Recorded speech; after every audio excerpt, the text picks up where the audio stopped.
Jimin stuns Jungkook during a live podcast with a secret confession that turns laughter into silence and fans into witnesses. The letter was never meant for you, Jungkook. The studio lights were too bright for lies. For one suspended second, nobody moved. The red ONS sign glowed above the soundproof glass like a warning flare, and the millions watching the live stream felt the same sharp intake of breath ripple across continents. Jungkook's smile froze in place, half-formed and suddenly useless. Across from him, Jimin sat with one hand around a paper cup of now-cold coffee, calm in the way a storm cloud looked calm before it split open. The hosts stared between them, their rehearsed banter dead on arrival. "What letter?" one of them asked weakly. Jimin did not look away from Jungkook, the one he kept for 7 years. The microphones captured everything, the soft static of breath, the tiny scrape of Jungkook's ring against the table, the distant vibration of phones exploding with notifications outside the studio walls. Jungkook leaned back slowly, as if distance could protect him. "You said we'd never talk about that." "I said I'd never expose you," Jimin replied. "That's different." His voice was gentle, but it landed harder than anger. The room smelled faintly of hot electronics and expensive cologne. Somewhere behind the cameras, a producer cursed under their breath. Comments flooded the live feed so fast they became a silver blur. Jungkook had spent years mastering expression. Cameras had taught him discipline, fame had sharpened it into armor, but armor always had seams. In the corner of his mouth, tension flickered. His eyes darkened with something more dangerous than embarrassment. "Fear." He reached for the glass of water in front of him and found his hand trembling. Jimin noticed. He noticed everything. That had always been the problem. Years ago, when they were younger and poorer and sleeping 4 hours a night, Jungkook used to hate how easily Jimin read him. One glance and Jimin knew when he was homesick, furious, exhausted, lonely, lying. It felt invasive then.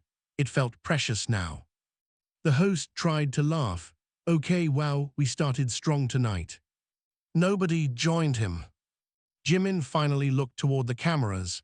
"People think they know what happened between us because they watched edited moments and interviews. They don't." He turned back. "They deserve the truth." "No," Jungkook said, sharper now. "You want revenge." That word changed Jimin's face. For a heartbeat, the practiced softness vanished. Underneath was something raw and sleepless. "You think this is revenge?" he asked quietly. "You disappearing was revenge. You letting me believe I destroyed everything was revenge." The hosts exchanged desperate glances. The producer behind the glass slashed a hand across his throat, signaling cut to break. But the show had signed contracts around authenticity, around spontaneity, around whatever chaos happened live. Nobody dared interrupt. Jungkook's jaw flexed. "You don't know why I left." "Then tell me." The challenge hung there. Outside the studio, rain began striking the windows in hard silver lines. Thunder rolled somewhere distant over the city. The camera operator slowly zoomed in without being told. Jungkook looked down at the table. He remembered the letter before he spoke of it. Folded cream paper, Jimin's handwriting, elegant and impatient, slanting to the right. He had found it in a practice room bag after a rehearsal where everyone had been too tired to speak. He should have returned it unopened. He hadn't. Inside were words not meant for him. "Not exactly. I'm terrified of wanting things I can't keep." No names, no confession, just fragments of loneliness, fear, tenderness so naked it made Jungkook feel like an intruder. Yet he knew because he recognized the spaces between the lines. They were full of him. So he kept it. He told himself it was an accident, then nostalgia, then protection. In truth, it was hunger. "I left," Jungkook said at last, voice low, "because someone threatened to release it." Silence slammed into the room. Jimin blinked once. "What?" "They said if I stayed close to you, they'd leak the letter, twist it, make it ugly, drag you through years of headlines." Jungkook swallowed, so I walked away first. The rain intensified, drumming against glass like applause for tragedy. Jimin stared at him with open disbelief, then anger, then something wounded and far older than either. You let me think I wasn't worth fighting for. I thought I was protecting you. You thought deciding for me was love. That one struck true. Jungkook's eyes shut briefly. He had always mistaken sacrifice for honesty. The host nearest them slowly removed his headset and set it down, as if attending a funeral. Jimin leaned back, looking suddenly exhausted. Up close, the camera caught what makeup never could: sleepless crescents beneath his eyes, the tiny scar near his chin, the strain in the muscles around his mouth. For months he had smiled through schedules, interviews, appearances.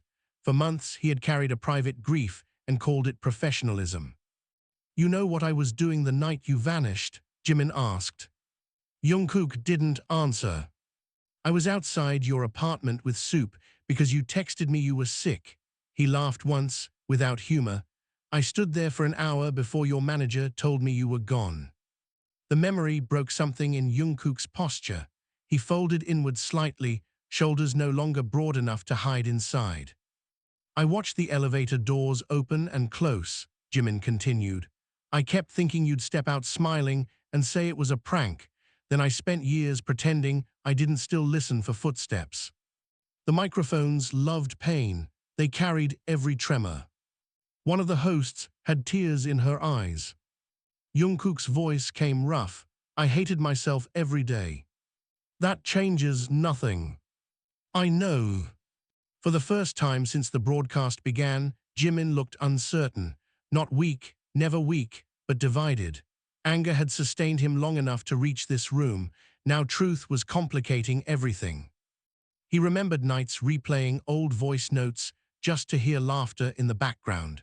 He remembered deleting messages unsent. He remembered telling friends he was over it in a tone so convincing it fooled everyone except himself. He also remembered the letter's final line. Some people become home before you notice. He had never asked whether Jungkook read that far. Do you still have it? Jimin asked. Jungkook's hand moved instinctively to the inside pocket of his jacket. The entire room inhaled. Slowly he removed a worn envelope, edges softened by years of handling. Gasps erupted from staff behind the cameras. The hosts looked ready to levitate out of their chairs. Jimin's face lost color. You carried it here. I carry it everywhere. The confession was so simple it hurt more than drama. Jungkook placed the envelope on the table between them. It looked absurdly small, a paper thing holding the weight of 7 lost years. I wanted to return it 1,000 times, he said, but it was the only proof there had been a version of us before fear. Jimin reached out, then stopped inches away. His fingers trembled. The viewers could see it, millions of strangers witnessing the private cost of pride. I hated you, Jimin whispered. I know. I missed you more. Jungkook's breath caught. The rain softened outside, easing into a hush. In the control room, no one spoke. Phones continued vibrating with headlines being written in real time, but inside the studio, there were only 2 men and the ruins of a misunderstanding too long protected. Jimin finally took the letter. He did not open it. Instead, he looked at Jungkook with eyes bright from held-back tears and years of unslept nights. You should have trusted me with the truth. You're right. You don't get forgiven because you suffered. I know. You don't get to walk back in because you still care. I know. Jungkook's voice broke on the last word.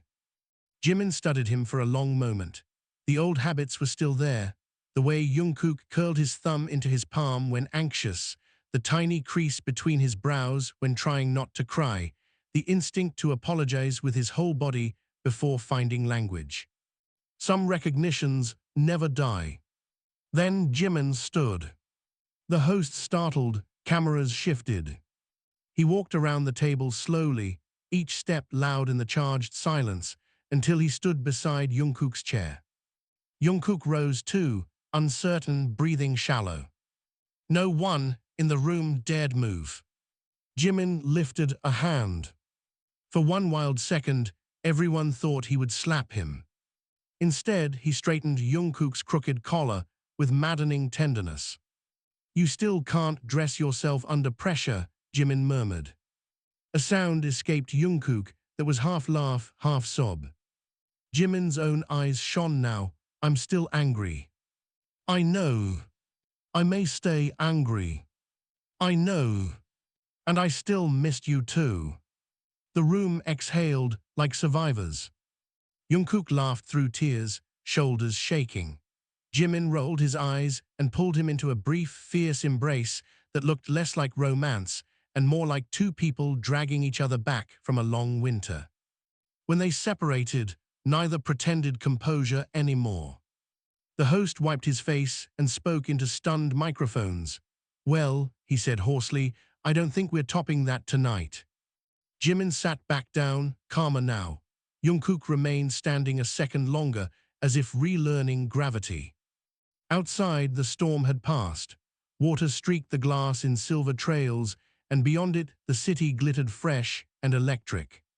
Inside the studio, under lights too bright for lies, two hearts finally chose the harder thing. Truth, the studio should have ended in applause. Instead, it descended into war. "You hugged him," the producer shouted the moment the on-air sign went dark.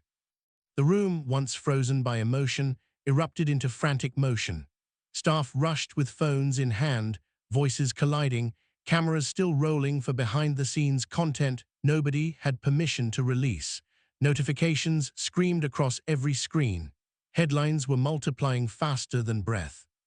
Jimin and Jungkook reunite live. The letter that shook the internet. 7 years of lies exposed. Jungkook stood near the table, chest still rising unevenly, while Jimin remained seated, staring at the unopened envelope in his hands as though it might detonate. "I said no physical contact," the producer snapped. "Do you understand the legal nightmare this creates?" Jimin finally looked up, then saw gravity. Several staff members choked back startled laughter. The producer turned red. "This isn't funny." "No," Jimin said quietly, "it wasn't funny 7 years ago either." That silenced the room. Jungkook stepped forward. "Enough. If there's blame, put it on me." "That's always your instinct," Jimin muttered. Jungkook glanced at him. "And yours is pretending you don't care." Their eyes locked again, tension igniting fresh and immediate. The hosts, sensing ratings beyond imagination, quietly signaled cameras to keep filming. One of them whispered, "This is bigger than the episode." The producer rubbed his temples. "We need damage control.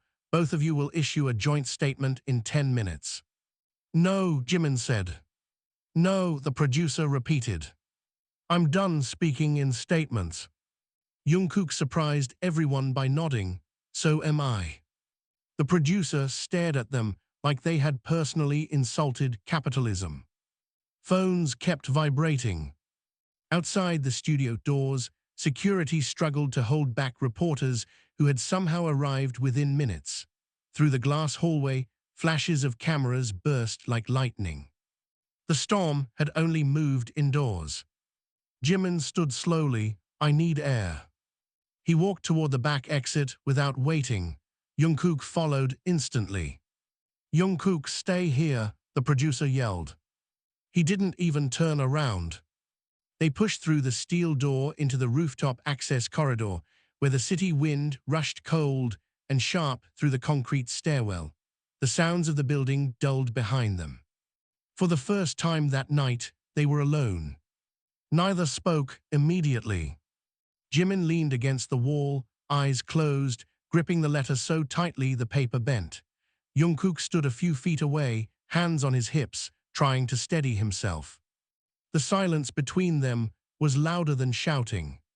Finally, Jimin opened his eyes. You carried this for 7 years. Yes.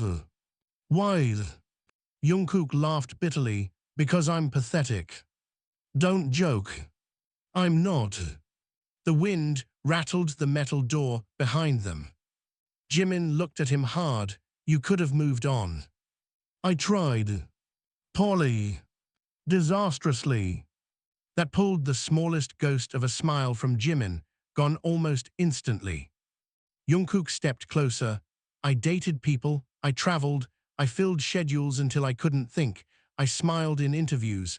I learned how to disappear while standing in front of millions. Jimin's jaw tightened. And every room still felt wrong without you, Jungkook finished. The words hit with no warning. Jimin turned away first. You don't get to say things like that now. When am I allowed to say them? When they don't matter. They always mattered. Jimin spun back. Then why did you leave me with silence? His voice cracked on the last word. That sound broke Jungkook more than shouting ever could. I thought silence would hurt less than scandal.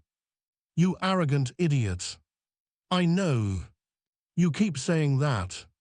Because every accusation is true. Jimin laughed once, angry and wounded. Do you know what I did after you vanished? I imagined 1,000 things.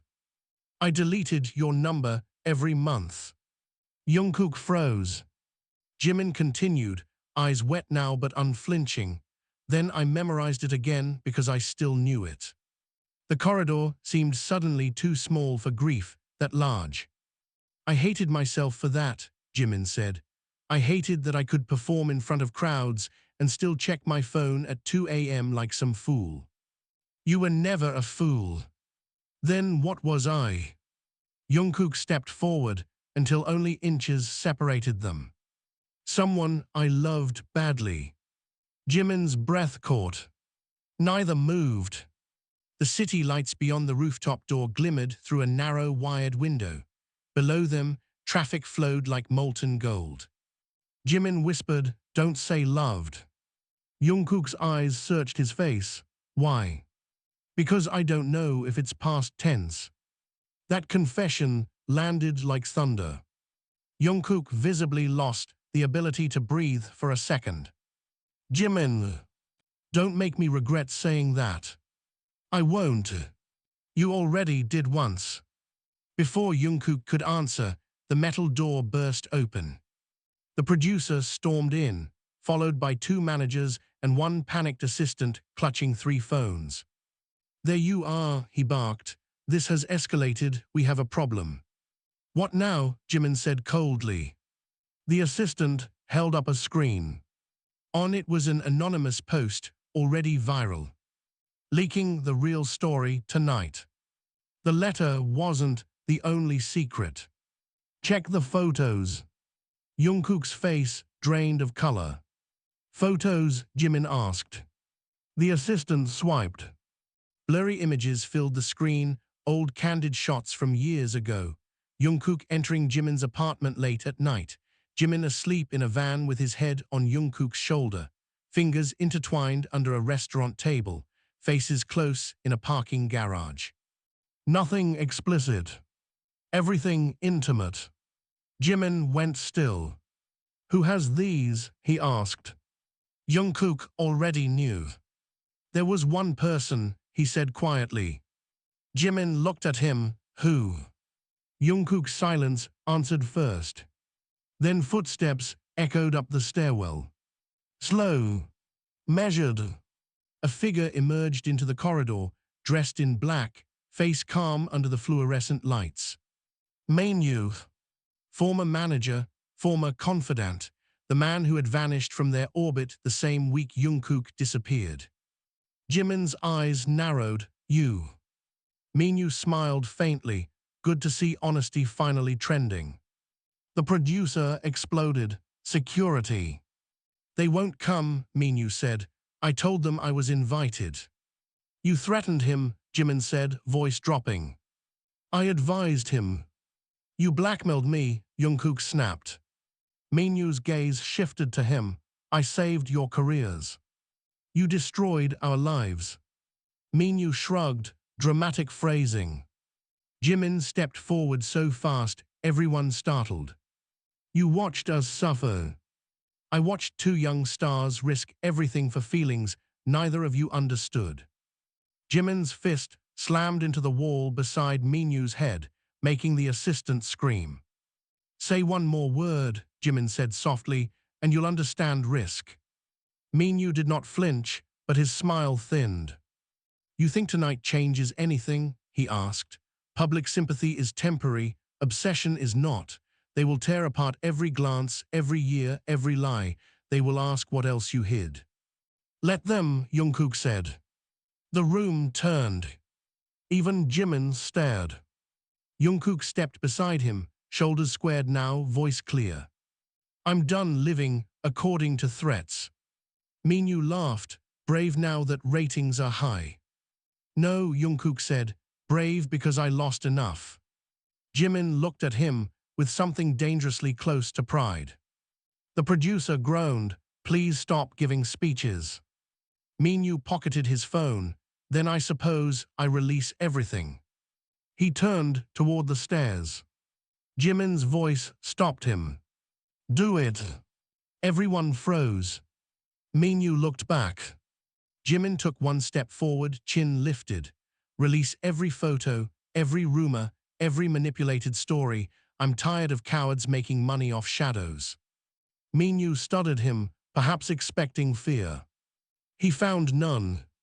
Then Jungkook spoke, voice lower but sharper. And after you do, I'll tell them your name. The corridor changed.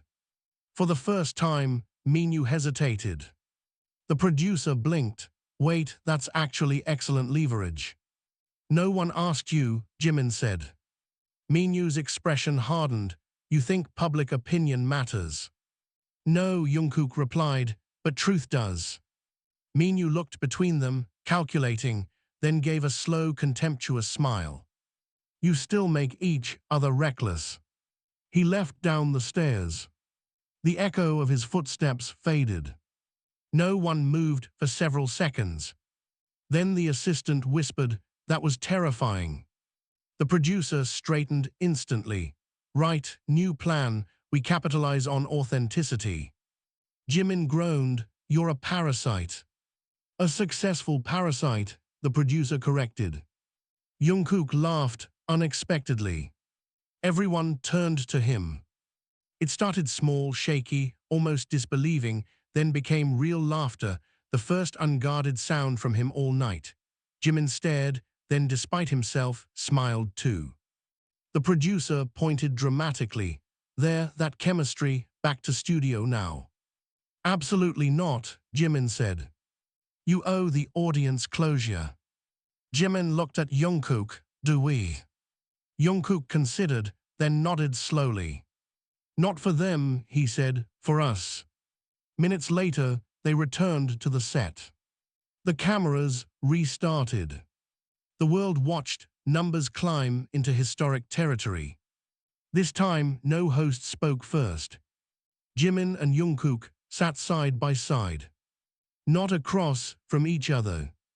That alone sent the live comments into chaos. Jungkook leaned toward the microphone. There are things we can't explain tonight. Jimin added, and things we won't perform for entertainment. The room behind cameras stilled. But Jungkook continued, glancing at Jimin, we are done hiding pain just because other people are uncomfortable with it. Jimin's fingers rested near the letter on the table. For years, he said, we let fear speak louder than honesty. He looked directly into the lens. No more. Then Jungkook did something nobody expected. He reached over, took the unopened envelope, and handed it back to Jimin in front of millions.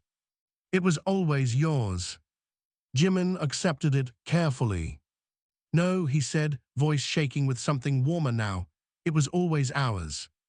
The studio erupted, staff gasping, hosts crying, producers clutching ratings reports like sacred texts. And somewhere in the flood of lights, noise, scandal, and truth, Two people who had lost 7 years finally stopped letting the world narrate their story. The city was still awake when they left the studio. Crowds pressed against barricades outside the building, screaming names into the rain-polished night. Camera flashes detonated in waves, turning the street white every few seconds.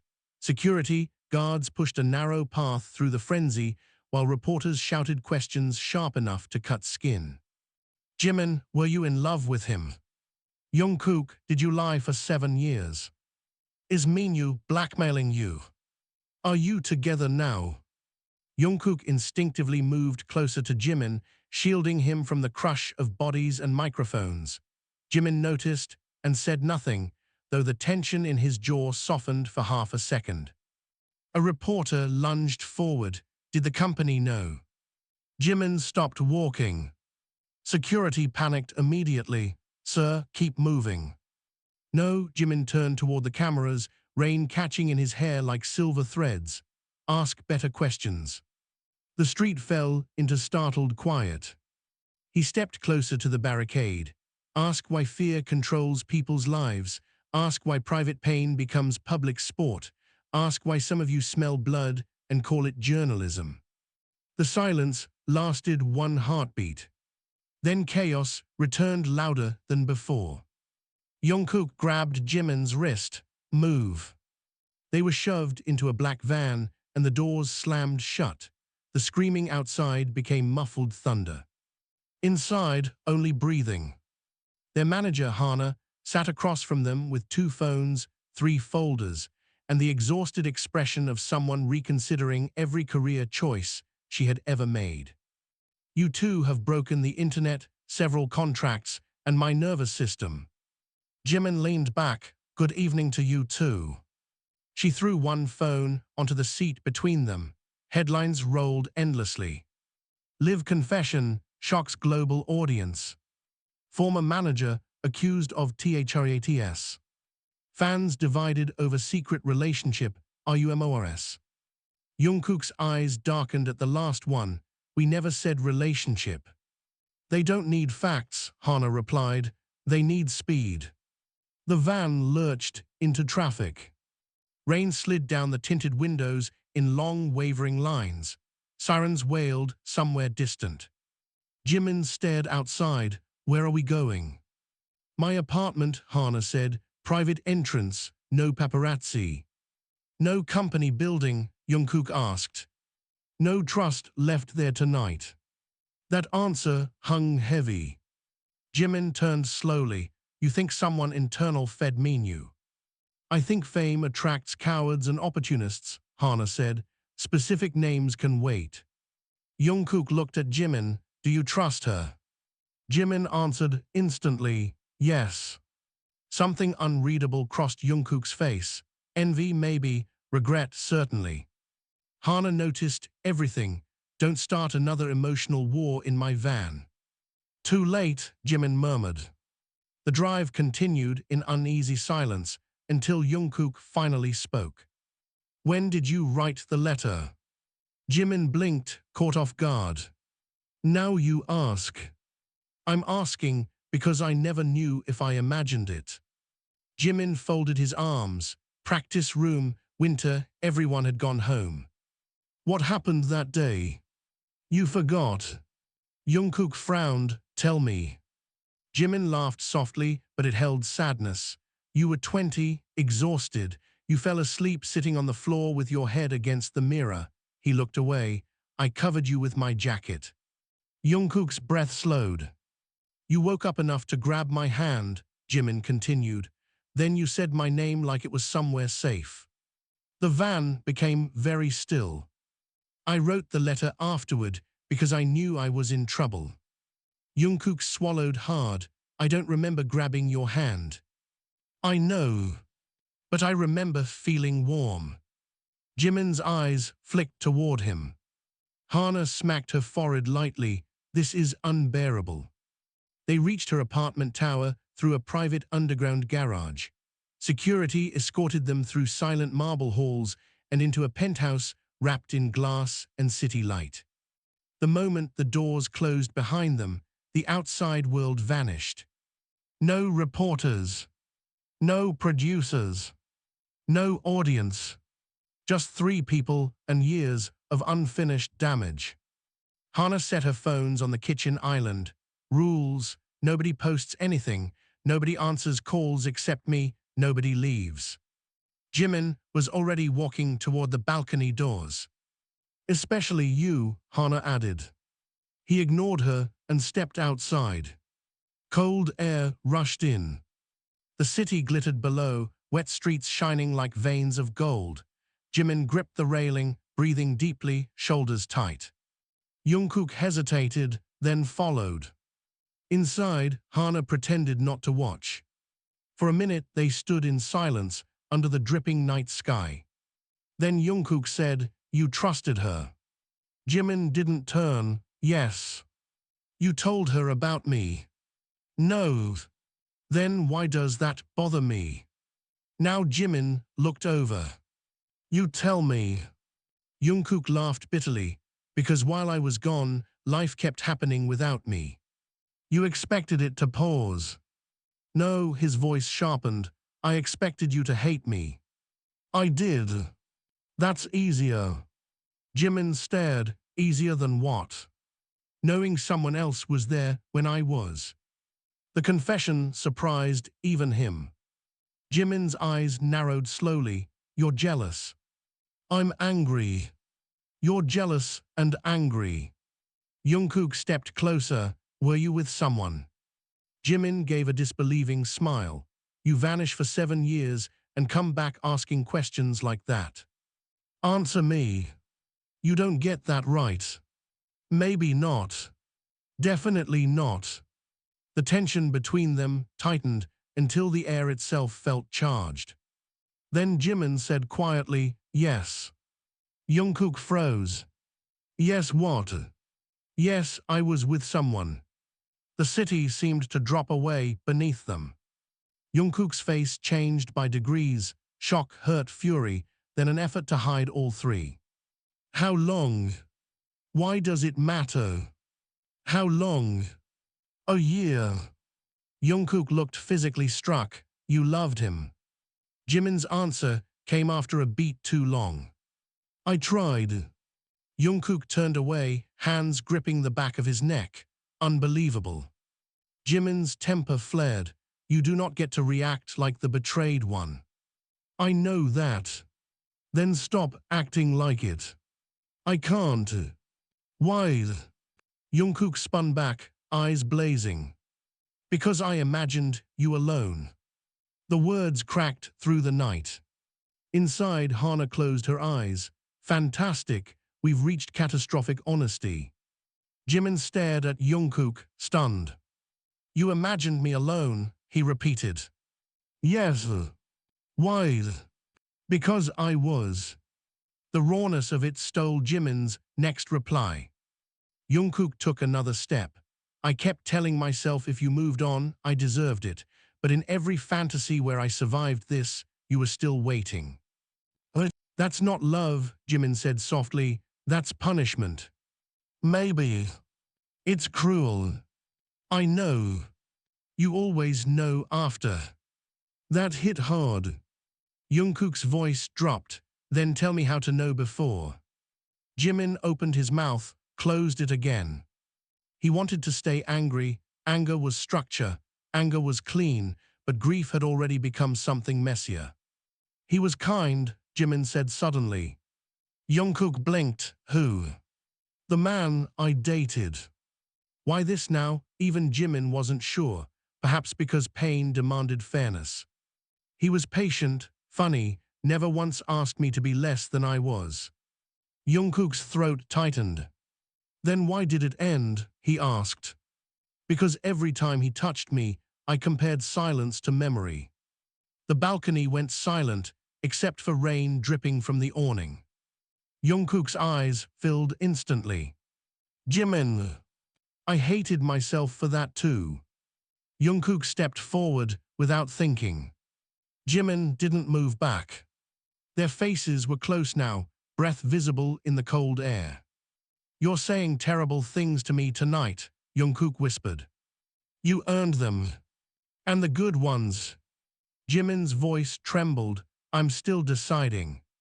Inside, Hana's phone rang. She glanced at the screen and swore. What? Jimin called without turning. She stepped onto the balcony, holding the phone like a grenade. You need to see this. It was a live stream. Minyu sat in an expensive office, perfectly composed, speaking to hundreds of thousands of viewers. I've stayed silent for years, he said smoothly, but since lies were told tonight, I owe the public context. Jungkook's expression hardened instantly. Minyu continued, these two are rewriting history. They were reckless, manipulative, and impossible to manage. I protected many careers from their selfishness. Jimin grabbed the phone. Minyu smiled into the camera. And if they continue attacking me, I'll release footage proving how unstable they truly were. The screen cut to an old rehearsal clip. Jimin, younger, crying during an argument. Jungkook punching a locker hard enough to dent metal. Private pain edited into spectacle. Hana whispered, he's declaring war. Jimin's whole body went still. Jungkook reached for the phone, give me that. But Jimin was already typing. What are you doing? Hana asked sharply. Ending this. He hit GO live. The phone camera turned on instantly, framing Jimin on the balcony with Jungkook beside him and the city burning behind them in lights. Comments exploded faster than they could be read. Jimin looked straight into the lens. You want unstable, he said coldly. Let's talk honestly. Hana made a strangled sound. Jungkook stared at him, Jimin. But Jimin kept speaking. Yes, I cried. Yes, he broke things. Yes, we were young and overwhelmed and human. His eyes sharpened. What did you expect from people trapped in a machine built to profit from perfection? Viewers surged into the millions. Minyu's stream numbers began collapsing. Jimin continued, voice rising. You call us selfish because we had feelings. You call us reckless because we loved badly, but the truth is simpler. He leaned closer. You were afraid of anything you couldn't control. Jungkook slowly moved into frame beside him. Then he said the one sentence nobody expected. And he's not the only one. Jimin turned, stunned. Hana whispered, oh no. Jungkook looked directly into the camera, face pale but resolute. If we're exposing truth tonight, he said, then let's expose all of it.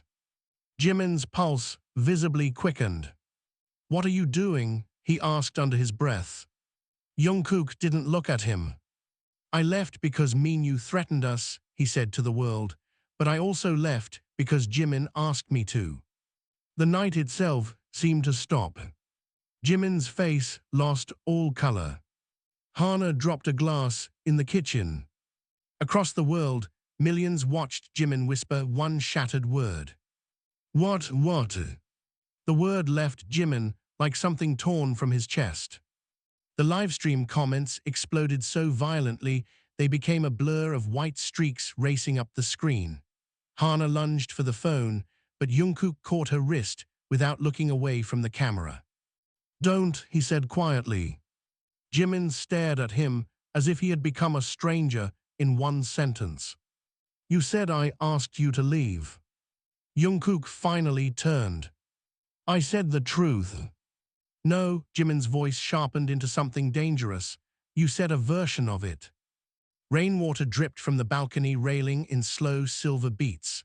Far below, the city continued moving, unaware that above it 2 lives were being dismantled in public. Hana hissed, take this offline now. Neither listened. Jimin stepped closer to Jungkook, eyes blazing. Tell them exactly what happened. Jungkook's jaw tightened. Do you really want that? Yes. Even if it destroys the image you protect so carefully. Jimin laughed once, harsh and humorless. You think I still care about image after tonight? Jungkook's voice rose for the first time. then stop pretending you were only abandoned. The hit landed clean. Jimin recoiled half an inch, more wounded than angry now. Say it, he demanded. Jungkook inhaled sharply. You told me to go. I told you to breathe. You told me I was becoming a cage around your life. I said I was afraid. You said I made everything harder. I said loving in secret was killing me. Their voices collided across the balcony, carried into millions of phones around the world. Hana muttered, "This is historically catastrophic." Jimin pointed at him, hand trembling. You came to me that night after Minyu threatened us. You were panicking. You said you ruin everyone, that you drag me down with you. I remember. And I said maybe we needed space. You said maybe I should disappear for a while. I meant from the cameras. You didn't say cameras. The words struck like glass. Jimin opened his mouth, then stopped. Memory was cruel because it never returned cleanly.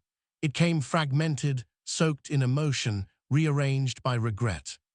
That night rose between them now. A small apartment. 2:13 a.m. Jungkook packing like a trapped animal. Jimin exhausted after 3 schedules and no sleep. Minyu's threats echoing in both their heads. Jungkook saying, maybe everyone would be happier if I vanished. Jimin crying, saying, then go for a while, just go before this kills us. Neither had understood the sentence the same way. Back on the balcony, Jimin's face slowly changed. Oh my God, he whispered. Jungkook looked away. Exactly. I didn't mean leave me. You were the only person I listened to. The livestream comments surged harder. Heartbreaking. Misunderstanding of the century. This can't be real. Hana covered her face. I need a new profession. Jimin's anger cracked under something worse. I waited for one call. Jungkook laughed bitterly. I waited for you to stop me. The rain had ended, but both of them looked drenched. Jimin's voice softened into devastation. I thought you chose silence. I thought you asked for it. No one spoke. Even the city below seemed hushed. Then Hana's phone buzzed again and again and again. She checked it, cursed, then held it out. You have another problem. On screen was Minyu's account posting a scheduled release. Private audio drops in 10 minutes. Jimin's face hardened instantly. What audio? Jungkook already knew. The blood drained from him.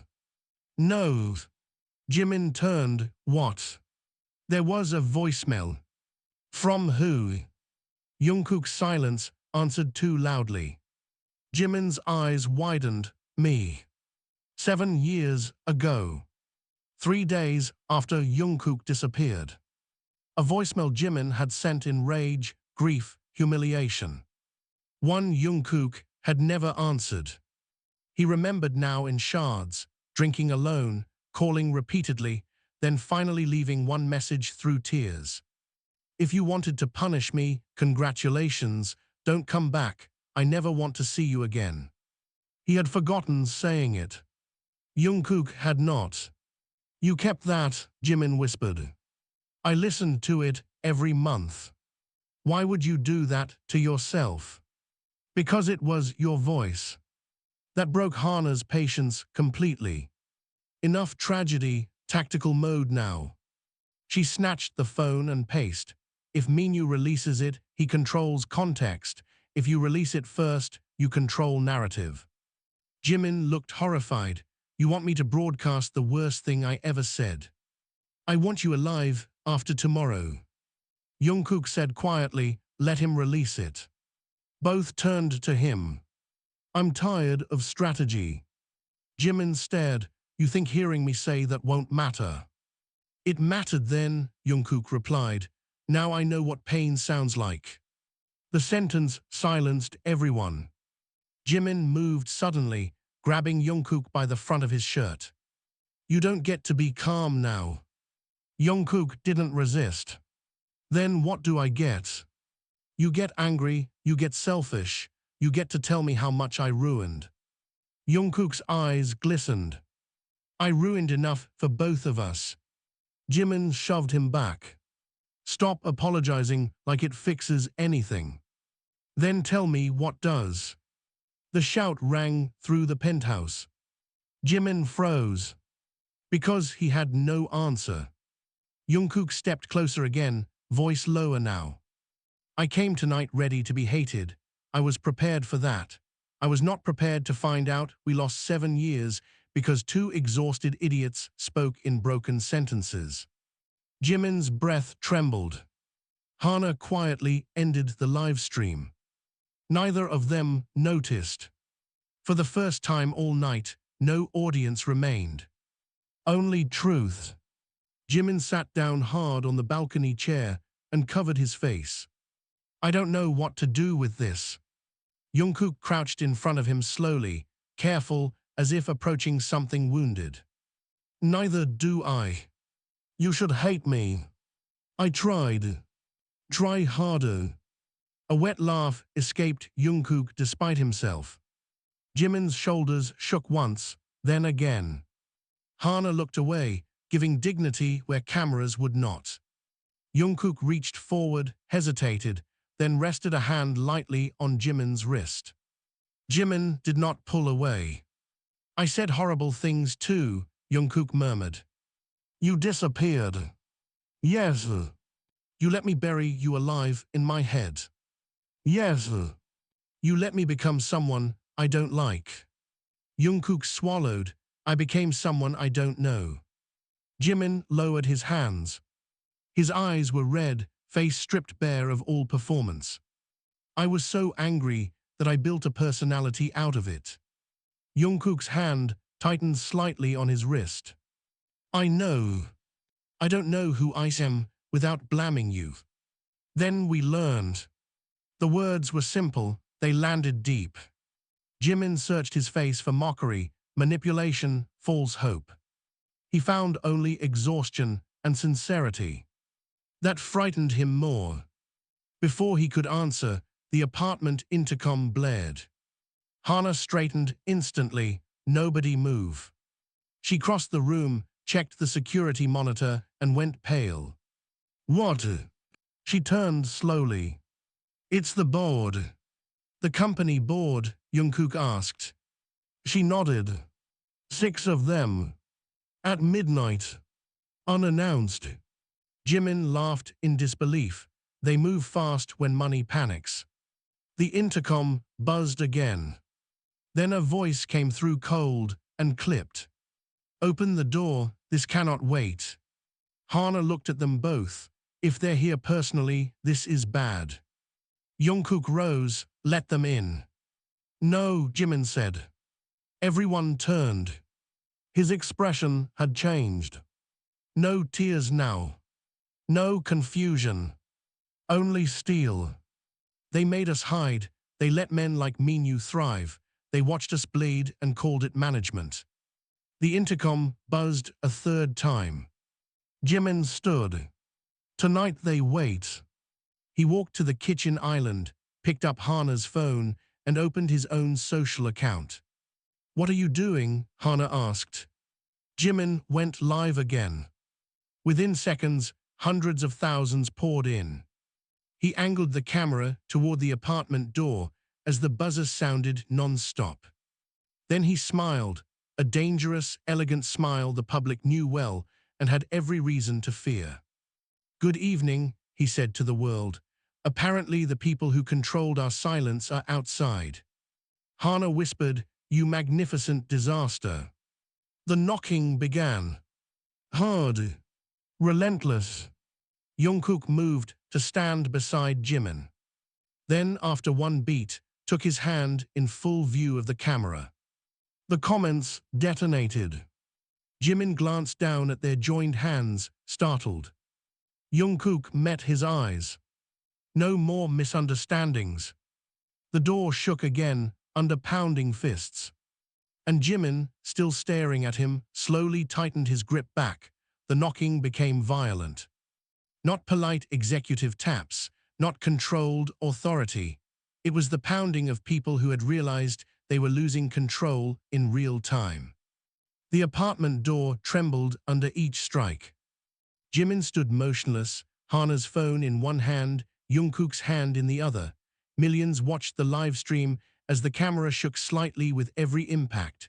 Comments raced upward like sparks in a firestorm. "Open the door. This is insane.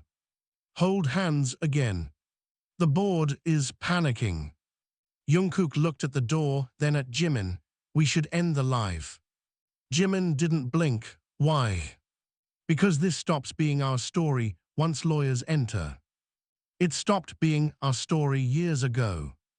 Another slam hit the door hard enough to rattle the hallway frame. Hana strode forward in fury. "That is imported wood flooring and a custom lock system. If they damage either, I'm billing them personally." She marched to the intercom and pressed the button. "What?" A cold male voice answered instantly. "Open the door now." "No." "Silence." "Then this is a corporate emergency." Hana smiled without warmth. "This is a private residence." She disconnected. Jimin almost laughed. Jungkook did not. His thumb brushed unconsciously across the side of Jimin's hand, a small movement, familiar enough to hurt. Jimin noticed. Neither mentioned it. The knocking stopped. That silence was somehow worse. Then a softer voice came through the intercom. "Jimin, it's Director CEO." Jimin's face hardened. Hana muttered, "Of course they sent him first." Jungkook frowned. "Who?" "The man who taught us how to smile while drowning," Jimin said. Director CEO had been with the company since their trainee years. Elegant suits, gentle tone, always patient, always dangerous. He had built careers and buried scandals with the same calm expression. The intercom crackled again. "Please just speak with us." Jimin stepped forward and pressed the button himself. "You had 7 years." He released it. The live stream comments exploded again. Director CEO's voice returned, lower now. "If you continue this public spectacle, contracts will be terminated." Jungkook laughed sharply. "There he is." Jimin lifted the phone toward his face. "Did everyone hear that?" Hana clapped once. "Excellent evidence." Jungkook glanced sideways at Jimin. "You planned this?" "No. You're enjoying it." "A little." The corners of Jungkook's mouth betrayed him. The doorbell rang this time, long and continuous. Hana snapped, "Animals." Then her own phone buzzed with a secure incoming call. She checked the screen and froze. "What?" Jimin asked. "It's Chairman Lee." Even Jimin straightened. The chairman almost never called anyone directly. Hana answered on speaker. A calm elderly voice filled the penthouse. "Good evening." No one replied. "I see all of you are busy embarrassing one another." Jimin's eyes narrowed. "We learned from professionals." A pause. Then, surprisingly, a quiet chuckle. "Sharp as ever." Jungkook stepped closer. "What do you want?" "I want this contained." "It already isn't," Hana said. "I know," Chairman Lee replied, "which is why I'm offering terms." Jimin's laugh was immediate and cold. "You think this is negotiation? I think your anger is expensive. And your silence was profitable." Another pause. Then the chairman said, "Dismiss the live stream. Meet privately tomorrow. We will sever ties with those responsible." Jungkook's expression changed. "Those responsible." Minyu, among others. Jimin stared hard at the phone. "You knew." "I suspected." "You knew." "I allowed internal matters time to resolve." Jimin's voice dropped so low it became dangerous. You watched lives collapse and called it process. No one breathed. The chairman answered evenly, I watched young men choose secrecy. Jungkook stepped forward so suddenly, Hana nearly dropped the phone. We chose survival. That was the first time his voice had carried true rage all night. The chairman did not respond immediately. When he did, the softness was gone. If you continue attacking the company, every protection disappears. Protection, Jimin repeated, is that what you call fear? It is what I call structure. Jimin smiled slowly. I call it rot. He ended the call. The apartment fell silent. Then Hana whispered, I think I'm in love with chaos. The knocking resumed, harder than before. Jungkook looked at Jimin. This escalates now. It already has. No, I mean legally. Jimin shrugged, then let it. You say that like consequences don't exist. Jimin turned to him sharply. Consequences, I lived in them, where were you? The hit landed instantly. Jungkook's face changed. There it is. There what is? The part where no matter what truth appears, I remain the villain. Jimin's grip loosened. I didn't say that. You don't have to. Hana stepped between them. Absolutely not. Save the emotional bloodshed until after we survive the corporate siege. Too late. Jungkook pulled his hand free. The sudden emptiness between them was palpable. You think I abandoned you because it was easy, he said. I think you left.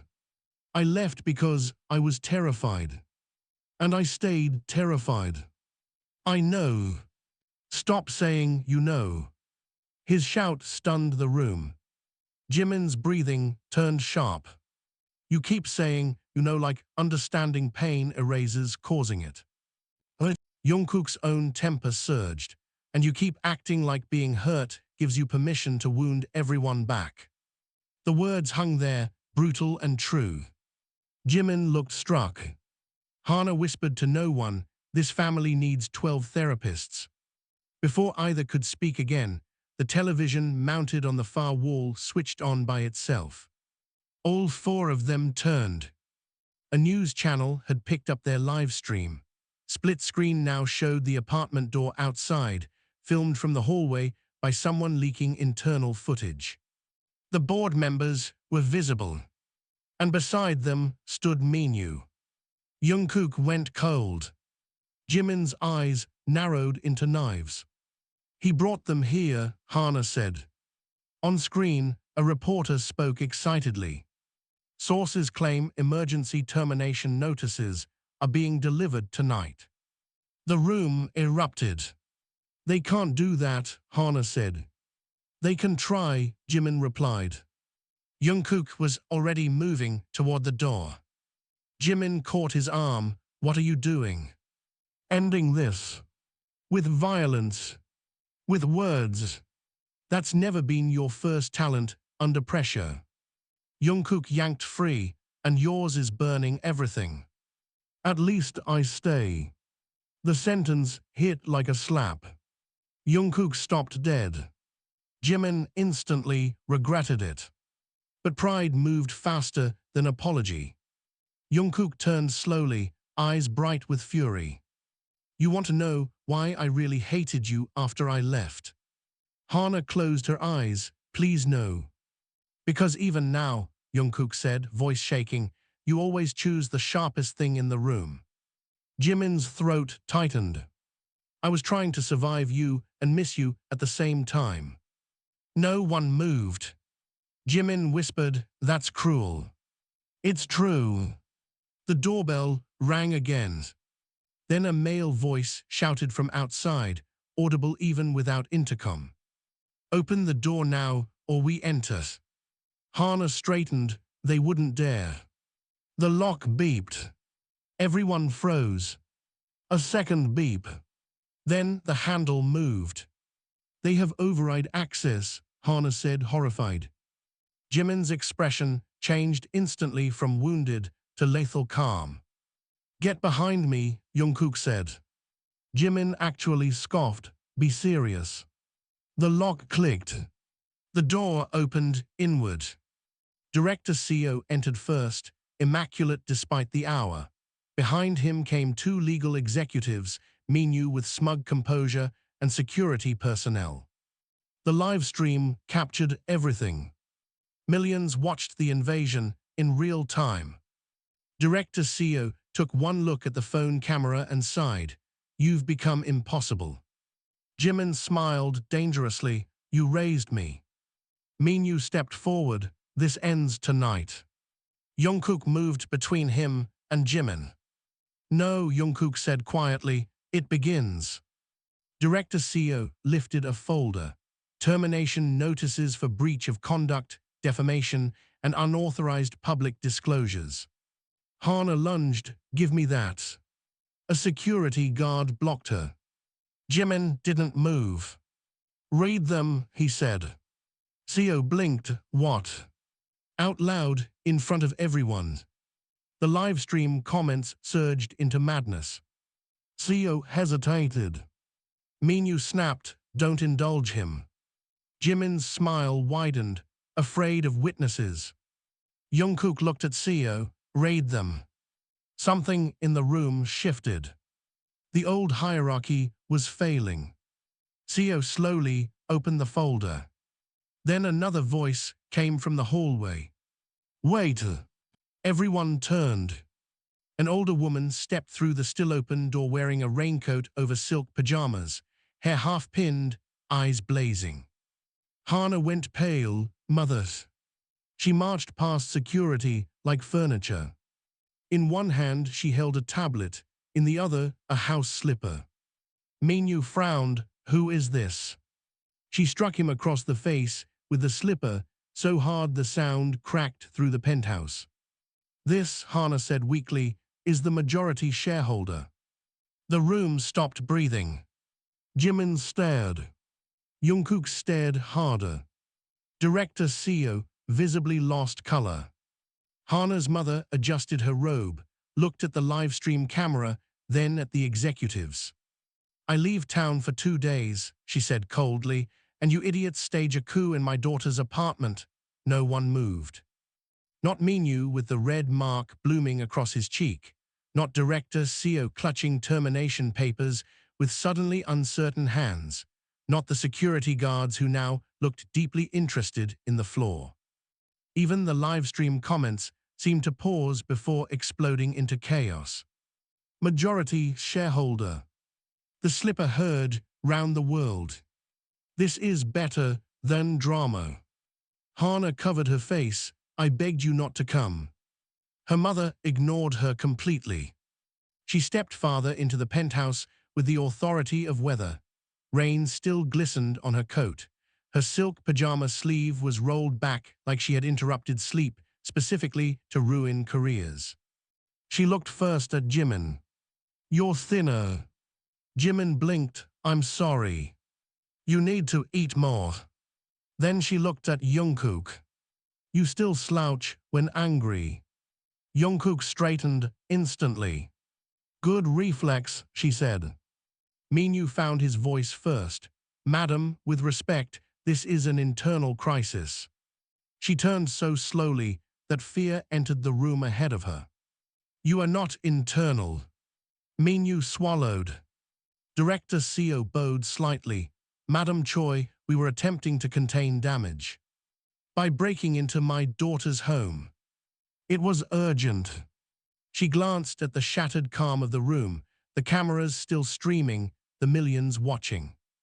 Yes, she said dryly, I can see how elegantly you handled urgency. Hana muttered, I hate when she's right. Her mother shot her a glance, then stop making me rescue you. Jimin nearly laughed, despite everything.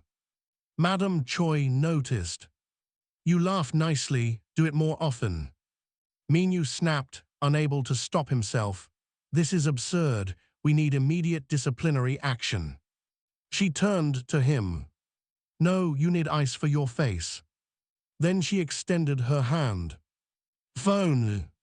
He frowned, excuse me. Your phone, before I make the slipper democratic. He hesitated. She looked at the security guards. Would anyone like to remain employed? Minyu surrendered the phone. She handed it to Hana. Check everything. Hana's fingers flew across the screen. Her expression sharpened within seconds. Oh wow. What? Jungkook asked. She lifted the screen toward them. Messages. Hundreds. Coordinated leaks, paid tabloids, edited clips, anonymous accounts directed by Minyu, years of planted rumors timed to schedules, scandals manufactured to distract investors, personal surveillance reports. And one folder labeled JIMINJK Risk Assessment. Jungkook went pale. Jimin's face became unreadable. Madam Choi's voice lowered into something far more dangerous than shouting. How long? Minyu tried to recover composure. Those were strategic reputation protections. How long? She repeated. Several years. The slap from the slipper had been comedic. The slap from her hand was not. It cracked across the room so sharply that even the live-stream comments turned feral. Minyu stumbled sideways into a lamp. No one, she said softly, turns human lives into spreadsheets under my company name. Director CEO spoke carefully. Madam, these methods were common practice. She looked at him. And that sentence is why you're finished. CEO's lips parted. Hana whispered, delighted, oh, he's dead. Jimin still hadn't moved. His eyes remained on the phone screen in Hana's hand. Scroll, he said quietly. She did. Mori files. Psychological notes. Jimin, high resilience, image valuable, suppressive tendencies useful under pressure. Jungkook, emotionally reactive, attachment vulnerability, significant leverage point. The room changed. Jungkook took one involuntary step back. Jimin's hands curled into fists. They profiled us, Jungkook whispered. They hunted us, Jimin corrected. Madam Choi looked genuinely stricken for the first time. I did not authorize this. No, Jimin said coldly. You authorized a system where it was possible. That landed. She accepted it with a stiff nod. Yes. No excuses. That honesty surprised everyone. Jungkook stared at the notes about himself, then laughed once in disbelief. Attachment, vulnerability. His eyes lifted slowly to Minyu. You mean I loved someone? Minyu said nothing. Jungkook stepped toward him. Security tensed. Madam Choi raised one finger. They froze. Jungkook stopped inches from Minyu. You watched me panic and called it leverage. Minyu tried for arrogance. You were unstable. Jungkook smiled faintly. No, I was young. Then he turned away, denying him even the dignity of fear. That hurt Minyu more. Jimin walked to Hana and took the phone. He read silently for a long time. The room waited. When he finally looked up, his eyes were wet. That frightened Jungkook more than anger ever could. What is it? He asked softly. Jimin's voice barely carried. There's a file about the letter. Jungkook stopped breathing. Madam Choi frowned. What letter? The one that started tonight, Jimin said. He scrolled. Intercepted personal note. Retained by subject JK. Potential scandal if romantic interpretation emerges. Recommended pressure-induced distancing. Jungkook's face drained of color. Minyu said nothing because silence was now all he had. Jimin looked at him with horror. You knew he kept it. Minyu remained still. You knew and used it. Still nothing. Jimin crossed the room so fast Hana gasped. He grabbed Minyu by the collar and slammed him against the wall. Security surged. Madam Choi barked, "Stand down." Everyone obeyed. Jimin's voice shook with years of buried grief. "You stole 7 years from me." Minyu smirked through split-lip blood. "No, I used what already existed, fear." Jimin's fist lifted. Jungkook caught his wrist. The touch froze both of them. "Don't," Jungkook said. He deserves consequences you don't carry." Their eyes locked. Jimin's rage trembled, then slowly lowered. He shoved Minyu away. Jungkook did not release his wrist immediately. Neither noticed. Madam Choi turned to Director Seo. "Collect every device, suspend every executive attached to these operations." Seo looked shattered. "Madam, if this goes public, investors." She cut him off. "It is public." The live stream camera was still running on the kitchen island. Millions were watching corporate collapse in real time. Hana checked the numbers and nearly laughed. "We just surpassed the election debate." Madam Choi pinched the bridge of her nose. "Wonderful." Then she faced Jimin and Jungkook directly. "I owe you both apology beyond language." Jimin said nothing. Jungkook asked, "What happens now?" "Now," she exhaled, "now we dismantle rot." "Convenient timing," Jimin said. "Yes," she replied, "because shame sharpens priorities." Again, no excuse. Jimin studied her. For the first time, he seemed unsure whether to attack or believe. Then Hana cleared her throat. "There's another issue." Everyone looked. She held up her own phone. A new headline. "Private voicemail leaked." Jimin froze. Minyu smiled despite blood on his mouth. "I scheduled backups." Hana cursed. The room's television switched automatically to every channel carrying the audio. A younger Jimin's voice filled the penthouse. Broken, drunk on grief, crying and furious. "If you wanted to punish me, congratulations. Don't come back. I never want to see you again." The message ended in a sob so raw it made the room physically flinch. Jimin shut his eyes. He could not breathe. All these years, he had forgotten saying it. Now the world knew the ugliest sound he had ever made. Jungkook crossed to him immediately. "Jimin, don't. It was pain. It was cruelty. It was pain." Jimin shook his head, eyes bright with humiliation. "Everyone heard that. I heard it 7 years ago." The sentence stopped him. Jungkook's voice was calm but fragile. "And I still came tonight." Jimin looked up slowly. Rain tapped against the glass again, gentle now. The room blurred at the edges for him. "You should hate me too." Jungkook's expression broke. "I never learned how." The silence after that was immense. Even Hana looked away. Madam Choi quietly motioned everyone else back. Security, executives, CEO, even Minyu were escorted toward the hall. Minyu shouted once over his shoulder, desperate now. "You think this makes you noble? They'll destroy each other by morning." The door shut on him. At last, only 4 remained. Hana, her mother, Jimin, Jungkook. Jimin sank onto the couch, shaking. "I can't do another public minute." Hana nodded, "Then don't." She walked to the live stream and ended it. Instant darkness on the screen. No comments. No audience. Just breathing. Madam Choi removed her wet coat and placed it neatly over a chair. "I'll handle the company." Hana blinked. "You hate operations." "I currently hate other things more." Then she looked at Jimin and Jungkook.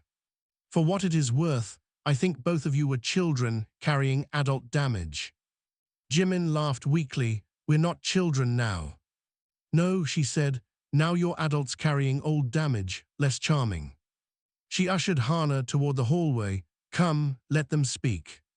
Hana resisted instantly. I want to hear everything. Exactly why we're leaving. They disappeared down the corridor. The penthouse became quiet enough to hear the rain. Jimin sat forward, elbows on knees, staring at the floor. Jungkook remained standing for a moment, then slowly sat across from him. Neither knew where to begin. Finally, Jimin spoke. I meant every apology tonight. I know. I meant some of the anger too. I know. Jimin almost smiled through exhaustion. You really need new vocabulary. Jungkook's laugh was soft. Then Jimin looked at him directly. When you heard that voicemail back then, why didn't you come back angry? Jungkook answered without hesitation. Because you were crying. Jimin's throat tightened. And because, Jungkook added, voice low, even at your worst, I still heard heartbreak asking not to be left. Jimin stared at him like the room had tilted. That's impossible. No, Jungkook said, that was always the problem. He leaned closer. I understood you even when you were hurting me. Jimin's eyes filled again. Then why are we still here? Jungkook's answer came like truth dragged from deep water. Because I never found another place my heart recognized. Jimin inhaled sharply. The rain deepened outside. Neither moved. Neither looked away. And for the first time in 7 years, the silence between them no longer felt like punishment. The silence should have healed them. Instead, it exposed everything still broken. Jimin looked away first. The city lights beyond the glass blurred into rivers of gold through the rain, but he barely saw them. Jungkook's last sentence was still lodged somewhere behind his ribs, sharp and warm and unbearable. Because I never found another place my heart recognized. Too much truth could wound as deeply as lies. Jimin rose abruptly from the couch. I need water. You hate water when you're upset, Jungkook said automatically.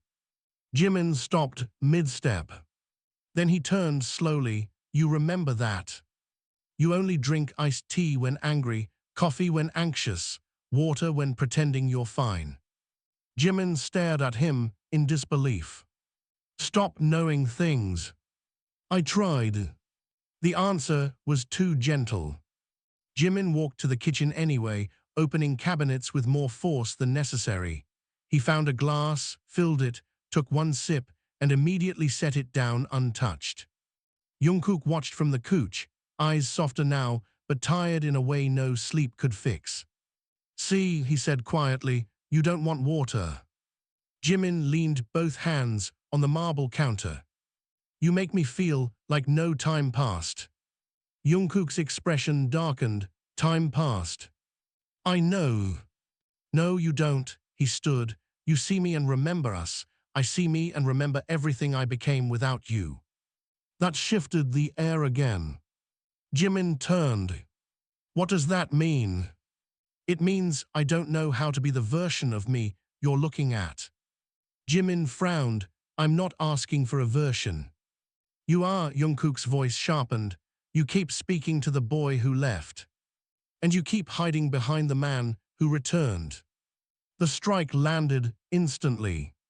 Jungkook laughed once, bitter and tired. There he is. I'm serious. So am I.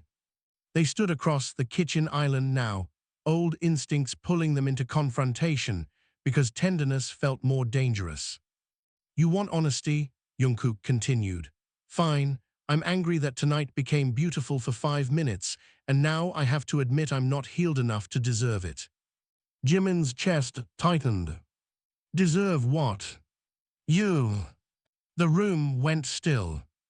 Jimin looked down first. Don't say things like that so casually. That wasn't casual. It sounded practiced. Jungkook's face hardened.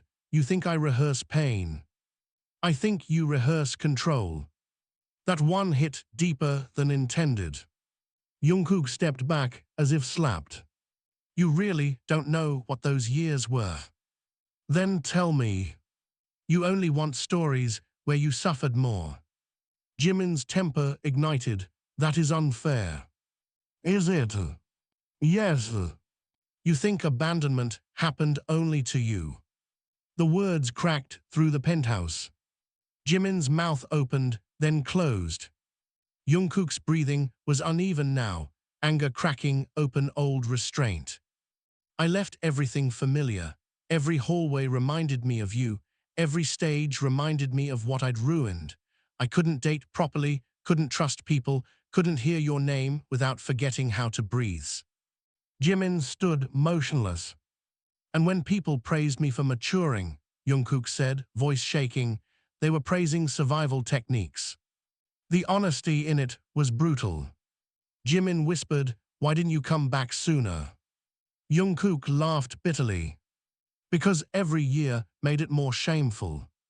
That answer hollowed the room. Jimin looked suddenly exhausted. I waited in smaller ways than you think. Jungkook frowned. What does that mean? Jimin's gaze drifted to the rain. It means I never changed apartments. Jungkook froze. What? You always knew where I lived. The words were quiet, devastating. I kept telling myself it was convenience, Jimin continued. Good location, good security, nice view, he swallowed. Truth was uglier. Jungkook's eyes glistened. You wanted me to know where to find you. Jimin gave a small nod. The confession struck harder than shouting. Jungkook sat down slowly at the kitchen stool, as if his knees had forgotten purpose. I drove by twice. Jimin looked up sharply. What? Years ago, late at night, Jungkook laughed at himself. I parked across the street like a criminal and stared at your building. Jimin could barely breathe. Why didn't you come in? I saw your lights off once. Another time I saw someone on the balcony. Jimin blinked. That was probably me. I know that now. Silence expanded again, but softer. Then the apartment door opened down the halls. Hana entered first, carrying a laptop and 2 charging cables. Her mother followed with tea and the aura of someone reorganizing governments before breakfast. They both stopped immediately. Oh good, Hana said, you're both crying in different corners. We're not crying, Jimin snapped. Wonderful, then your faces just leak naturally. Madam Choi placed tea on the table. Update. No one objected. Minyu is detained pending investigation. Director CEO resigned 10 minutes ago. Half the board is pretending they opposed all this from the beginning. Hana snorted, cowards sprint fastest. Jungkook rubbed his face, and the public. Hana opened the laptop. Trending topics covered every screen. The voicemail.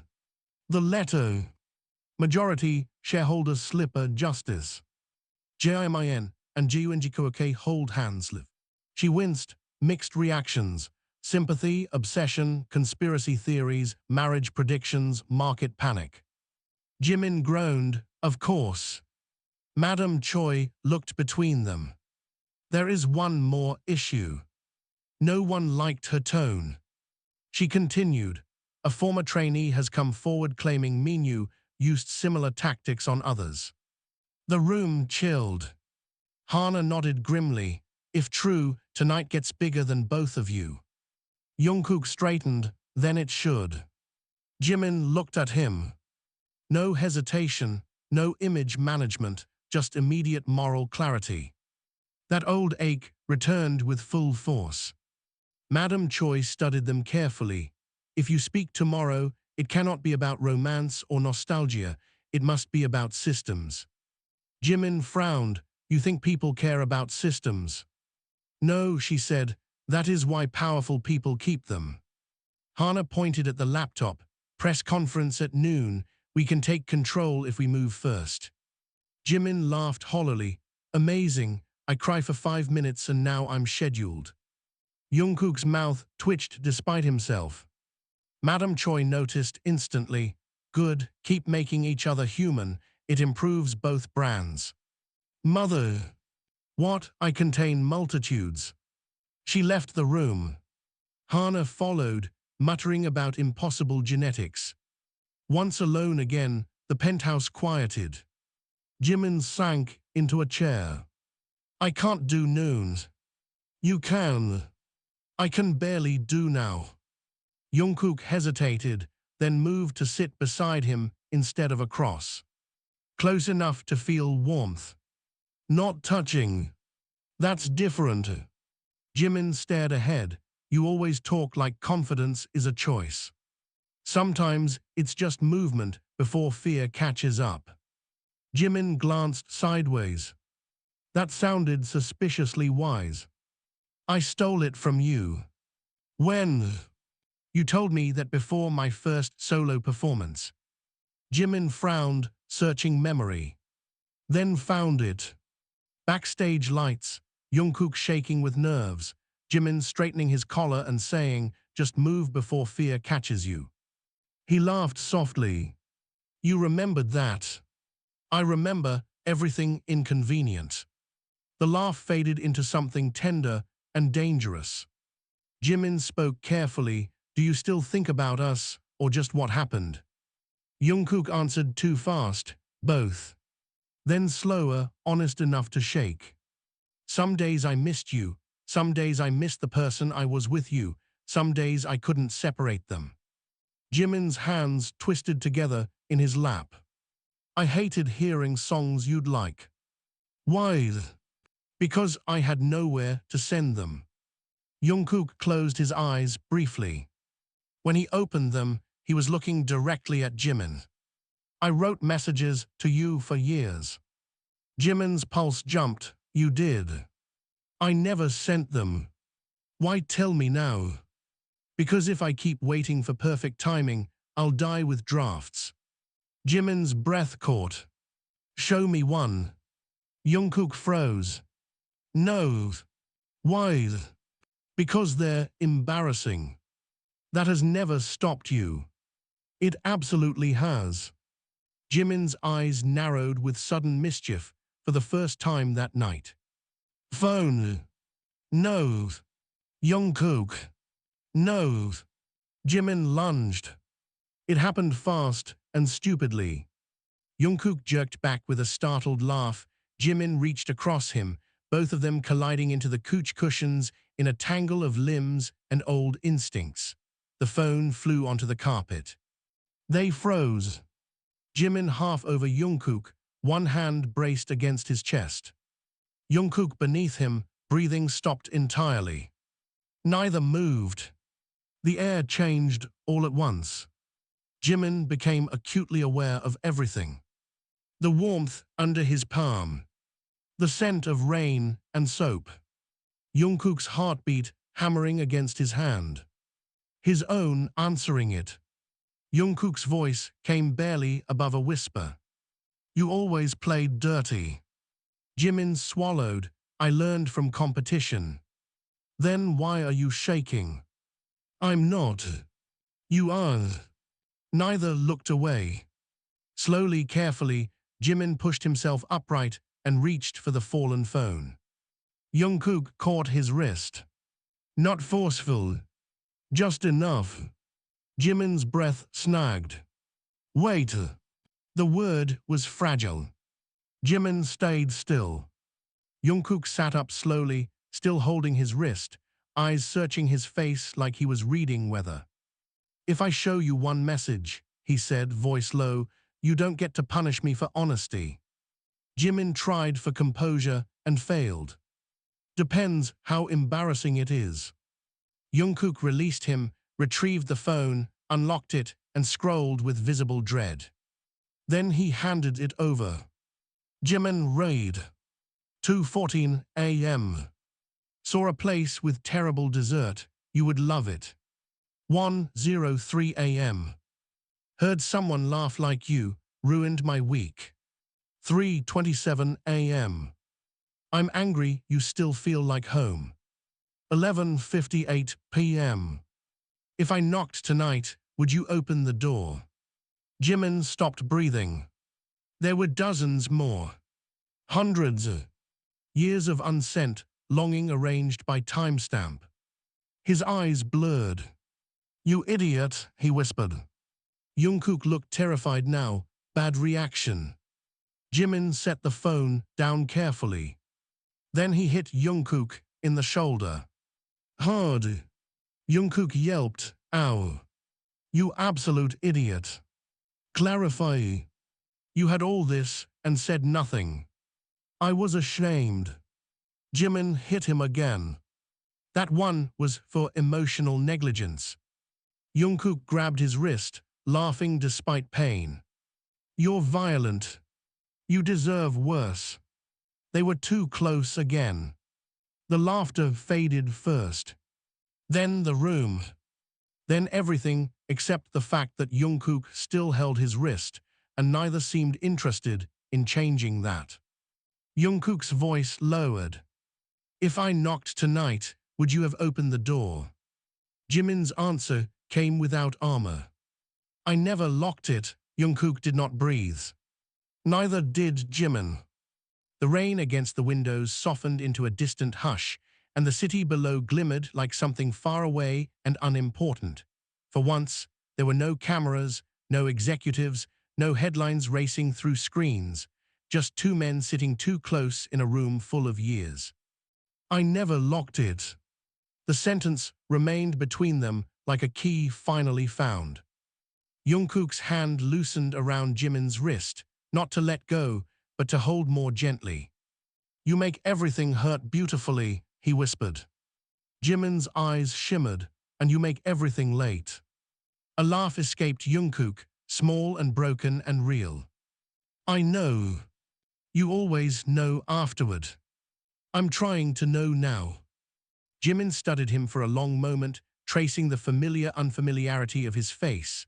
Time had sharpened some lines, softened others. There was more steadiness in him now, but also more sorrow. 7 years had not erased Jungkook. They had layered him. You said you never found another place your heart recognized, Jimin said quietly. I didn't. That's not romantic, it's tragic. It can be both. Jimin looked down, then back up. And if home changed? Then I learn the new rooms. The answer was immediate. Jimin's mouth trembled into a smile he did not mean to show. You're dangerous when honest. I was dangerous when silent too. That's true. They sat in the truth of that. Then Jimin did something he had wanted to do and feared to do since the studio lights first found them again. He reached up and touched Jungkook's face. Just the side of it. Just enough to prove he was real. Jungkook closed his eyes for 1 second, leaning into the touch with a grief so old it felt sacred. I was so angry with you, Jimin said. I know. I said I hated you. I know. I tried. Jungkook opened his eyes. I know that too. Jimin's thumb brushed once across his cheekbone. And I loved you the whole time. The room went silent in a completely different way. Jungkook's eyes filled instantly. He did not speak because language had failed him too often already. Instead, he leaned forward slowly, giving Jimin every chance to stop him. Jimin did not stop him. Their foreheads touched first. Then breath. Then the kind of kiss that was less about hunger than return. It was not dramatic. It was not cinematic. It was not the fantasy millions would invent by morning. It was hesitant, shaking, tender with caution, fierce with relief, and full of everything they had never said correctly. When they parted, both of them were crying. Jimin laughed at the sight of it.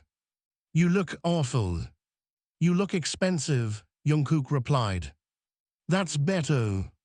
They kissed again, softer this time. From the hallway came Hana's voice.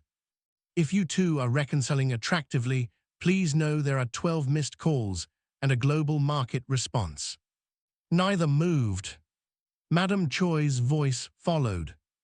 Give them 10 minutes. Healing faces regulatory delay. Jimin laughed against Jungkook's shoulder. I like your family.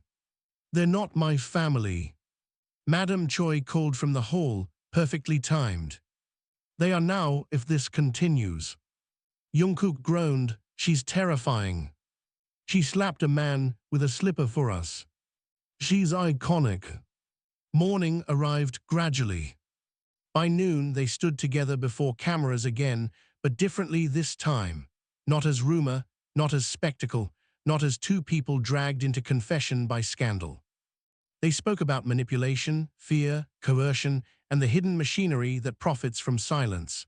Other former trainees came forward. Investigations widened. Contracts were rewritten. Men who had hidden behind polished titles discovered that sunlight was expensive. The world, predictably, obsessed over the romance.